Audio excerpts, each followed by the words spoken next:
Perguntaram-me se o professor Joaquim Magalhães foi meu professor. E eu disse a verdade. Disse: ele não foi um dos meus professores, ele foi o meu professor.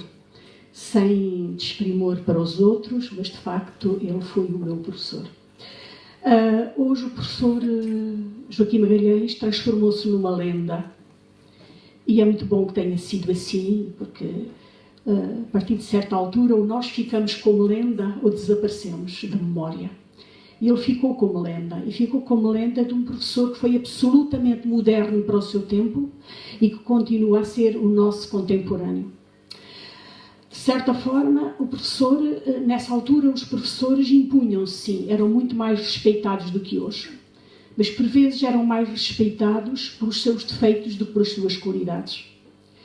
A verdade é que o professor Joaquim Magalhães impôs-se pelas qualidades, e eu enuncio algumas. Nessa altura, um professor respeitava-se tanto mais quanto distante era dos alunos. O Dr. Magalhães afirmava-se pela proximidade.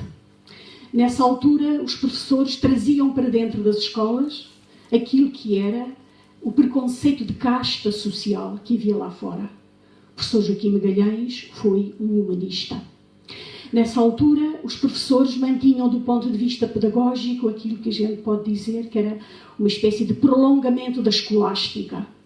Era um prolongamento dos métodos passivos, dos métodos indutivos, do decorar por decorar, o primado do Magister Dixit. Pois o professor Joaquim Magalhães foi o seu oposto. E é por isso que ele é uma lenda. Porque ele conseguia ser um professor antes daquilo que nós hoje chamamos os métodos ativos, ele era um professor dos métodos ativos. Foi o primeiro professor que escreveu no quadro a palavra maiêutica. E era um professor que defendia os métodos de Rousseau. Falava de Rousseau como o seu exemplo. Falava de Sebastião da Gama, o poeta Sebastião da Gama, que era professor, como o seu exemplo.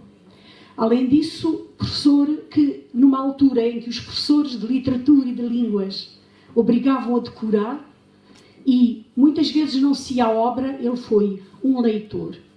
Passou este tempo todo e aquilo que eu ouço dele continua a ser o corpanzil, é verdade, mas continua a ser, sobretudo, a sua voz. É a voz dele que, penso eu, muitas pessoas da minha idade e muitas pessoas que aqui estarão, é a voz que permanece.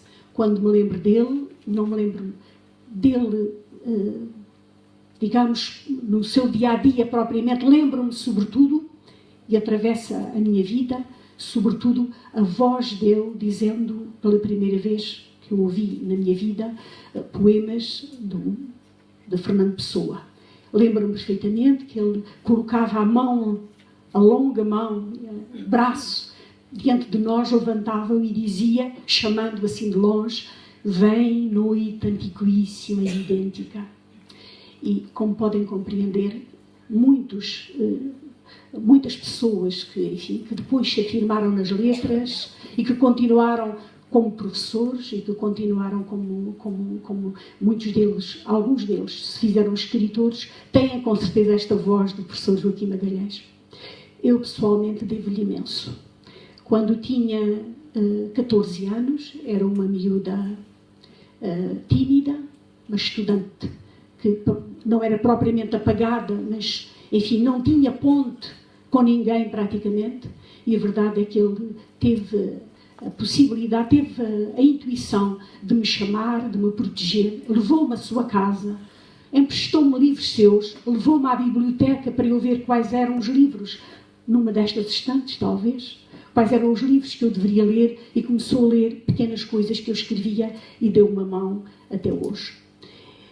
Eu digo até hoje porque ele chamou-me, de facto, para junto de si, a mim e às minhas colegas, todo um grupo que fez então o jornal A Centelha, e chamou-me de tal forma para junto de si que eu ainda hoje continuo lá, nesse lugar, junto dele. É por isso que eu lhe presto o meu preito e homenagem, agradeço à família e os organizadores deste encontro, terem-me chamado para eu falar entre eles como se fosse um dos seus. Muito obrigada.